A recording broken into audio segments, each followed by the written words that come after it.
কেমন আছো সবাই? আশা করছি সবাই খুব ভালো আছে। আজ তোমাদের কাছে চলে এসেছি একটা ভিন্ন স্বাদের ফুলুরির রেসিপি নিয়ে। তোমরা তো সবাই তালের ফুলুরি খেয়েছো, কিন্তু আজকে আমি বানাবো আম কলার ফুলুরি। যারা তাল খেতে পছন্দ করে না তাদের জন্য তো এই রেসিপিটা একদম পারফেক্ট। অথচ এই সিজনে যারা আম খেতে পছন্দ করো তারা তো এটা একদম বানাবেই এই সিজনে। খুব ভালো লাগবে, আমার মতো করে বানাবে, দেখবে খুব ভালো লাগবে। তাহলে প্রথম থেকে শেষ পর্যন্ত পুরো ভিডিওটা দেখতে থাকো। আম কলা ফুলুরি বানাবার জন্য কি কি উপকরণ লাগবে তোমাদের একবার বলে দিই। আম তো অবশ্যই লাগবে, আর লাগবে দুটো কলা, আর নিয়েছি ময়দা। ময়দা নিয়েছি, সুজি নিয়েছি।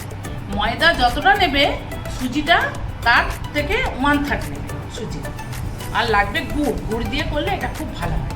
আর লবণ লাগবে, আর তো তেল লাগবেই, তেল দিয়ে করব, সর্ষের তেল দিয়ে। তাহলে এই উপকরণগুলো সব একসাথে মিশিয়ে নেব। এবার মিশ্রণটা বানিয়ে নিচ্ছি। প্রথমে ময়দা, এই ময়দাটা পাত্রে ঢেলে দিলাম।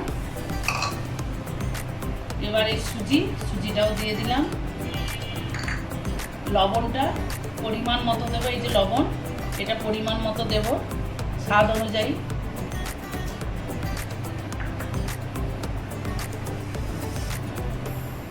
এই গুড়টাও দিয়ে দিলাম স্বাদ অনুযায়ী, যে যেরকম মিষ্টি খেতে ভালোবাসে সেই অনুযায়ী দিতে হবে।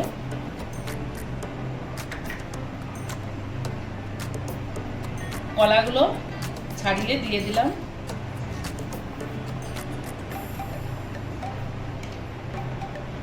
এই কলাটাও দিয়ে দিলাম।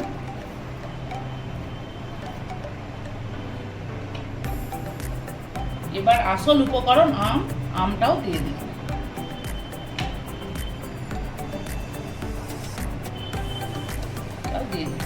এবার সবগুলো একসাথে মিশিয়ে নেব। আর সব মিশ্রণগুলো মিশিয়ে ভালো করে চটকে মেখে নিতে হবে। চাইলে তোমরা একটু জলও অ্যাড করতে পারো, সেটা বুঝে করতে হবে।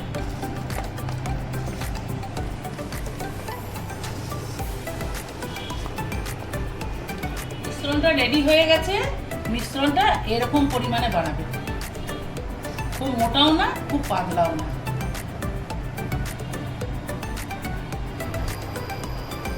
কড়াইয়ে তেল গরম হয়ে গেছে, এবার বড়াগুলো ভেজে নেব।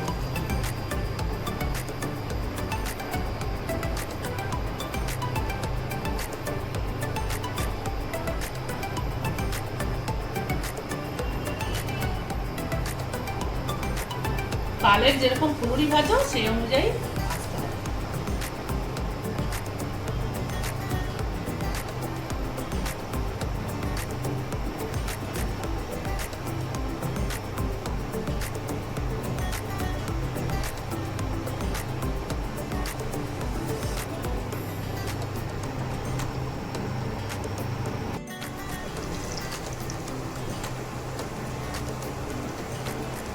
এরকম লাল লাল করে ভেজে নেবে।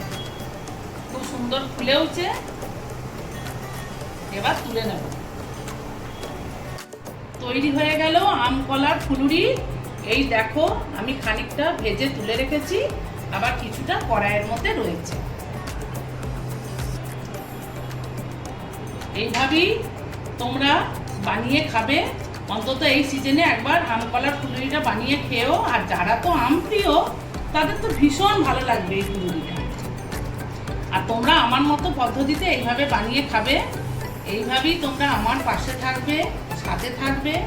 তবে আজকে আসি, এই পর্যন্তই। আবার দেখা হবে পরবর্তী অন্য কোনো ভিডিওর সাথে।